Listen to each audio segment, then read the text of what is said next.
अगर तुम ये व्लॉग देख रहे हो तो शायद तुम भी वही फील कर रहे हो जो रोज मैं करता था। कैमरा रोज उठाता था पर व्यूज नहीं आ रहे। मेहनत पूरी कर रहा हूँ लेकिन फिर भी व्यूज नहीं आते थे। और सबसे बुरा तब लगता था जब खुद पर सवाल आता था कि मैं गलत हूँ या फिर मैं मेहनत गलत कर रहा हूँ। और आज मैं कोई मोटिवेशन नहीं दे रहा, मैं सिर्फ वही गलती बताऊंगा जो मैं रोज करता था। 3 गलती जो मैं रोज करता था जिसकी वजह से मेरे व्लॉग पर व्यूज नहीं आते थे, जिसके कारण मेरा व्लॉग, यार यहाँ पर कैमरे सामने, हाँ, मैं क्या कह रहा था, जिस जिस वजह से मेरे व्लॉग पर व्यूज नहीं आ रहे थे, मेरा व्लॉग पर ग्रो नहीं हो रहा था मेरा व्लॉग।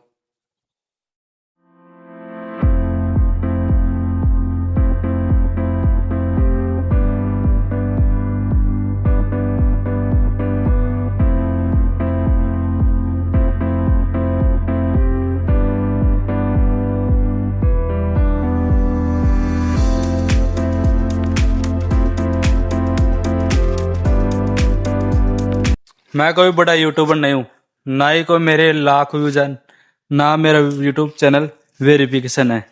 मैं वही इंसान हूँ जो रोज बनाता हूँ, रोज सीखता हूँ, रोज गिरकर फिर उठता हूँ, रोज सीखता हूँ, रोज कोशिश करता हूँ, रोज गिरकर फिर उठने की कोशिश करता हूँ। अगर तुमने भी व्लॉग बनाना शुरू कर दिया या व्लॉग बनाने के बारे में सोच रहे हो तो ये व्लॉग सिर्फ तुम्हारे लिए है। अब मैं बताता हूँ मैंने कौन सी 3 बड़ी गलती की।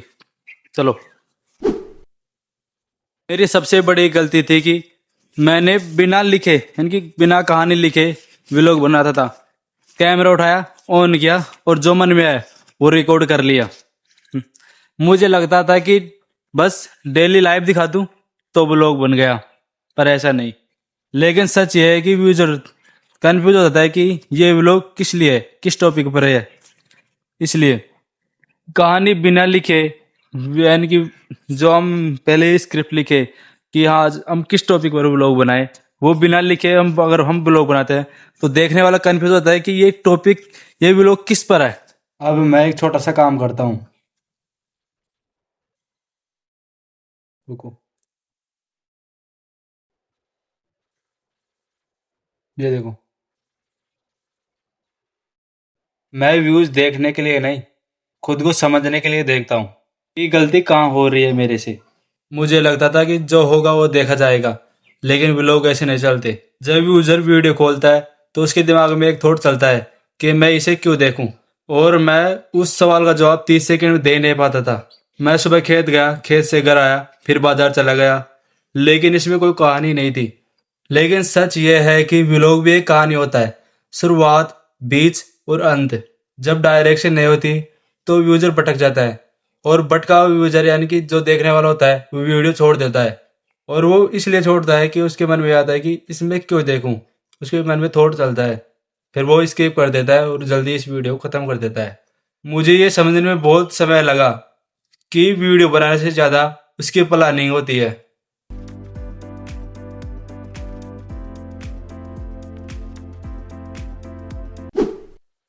और फिर मैंने दूसरी गलती की कि मैं सबके लिए ब्लॉग बनाने लगा।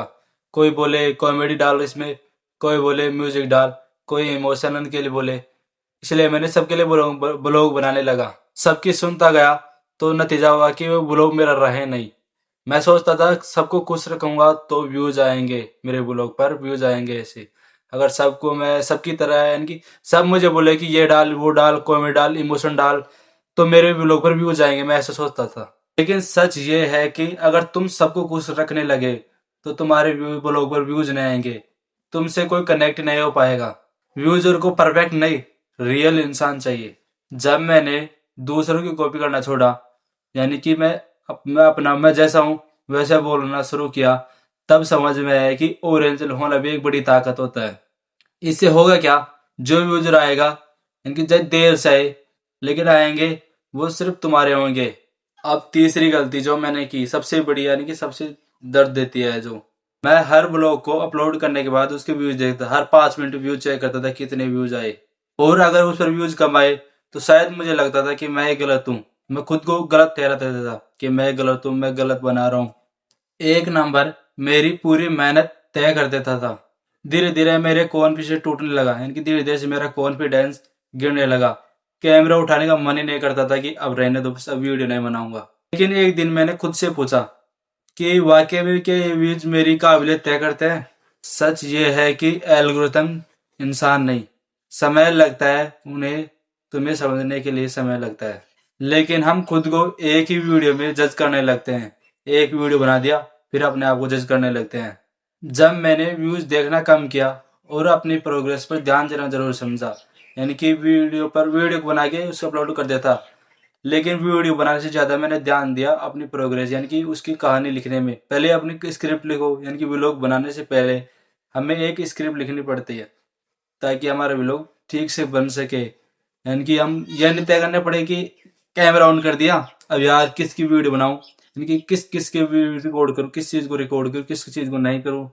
उससे पहले हमें एक कहानी लिख लेनी चाहिए जिससे कि हम व्लॉग कहीं पर भी व्लॉग बनाए तो हमें आसानी हो, यानी कि सोचना नहीं पड़े हम किस टॉपिक पर व्लॉग बना रहे, ये सब सोचना नहीं पड़े हमें। इसलिए हमें पहले ही स्क्रिप्ट लिखनी चाहिए। सबसे बड़ी हमारी मेन गलती होती है जो ये होती है कि सबसे बड़ी गलती हमारी कि हम बिना कुछ लिखे बिना कहानी समझे बना देते हैं, कैमरा ऑन किया और वीडियो शूट करने लगते हैं हम। फिर मैंने ये सब सही समझा कि पहले स्क्रिप्ट लिखना फिर वीडियो बनाना, तब मुझे धीरे धीरे अच्छे लगने लगा कि ये हाँ अब मैं वीडियो सही बना रहा हूँ। ऐसे धीरे धीरे करके मुझे अच्छे लगने लगा और मेरी व्लॉग पर व्यूज आए या चाहे ना आए, लेकिन मैं खुद को आगे बढ़ा रहा हूँ। यानी कि धीरे धीरे खुद को आगे बढ़ाने से समझा, चाहे मेरी वीडियो पर व्यूज आए ना आए, पर मैं खुद को आगे बढ़ाना से समझा कि मैं मेहनत करता रहूँगा, ब्लॉग बनाता रहूँगा, चाहे मेरे वीडियो पर व्यूज आए ना आए। आज भी मेरे व्यूज नहीं आते, आज भी मुझे डर लगता है, लेकिन अब एक फर्क है, मैं हार नहीं मान रहा। चाहे मेरे वीडियो पर व्लॉग आए नहीं, बस अब ये कोशिश करता हूँ कि आज का व्लॉग नहीं, कल का व्लॉग आज से बेहतर बने, अब ये कोशिश करता हूँ। अगर तुम भी व्यूज की वजह से अपने आप पर शक करने लगे हो, इतना याद रखना कि तुम अकेले नहीं हो। हाँ, कमेंट में बताना कि तुम कौन सी गलती कर रहे हो। तुम्हारा एक कमेंट किसी और की भी हिम्मत दे सकता है। जय हिंद, जय भारत। मिलते हैं अगले ब्लॉग में।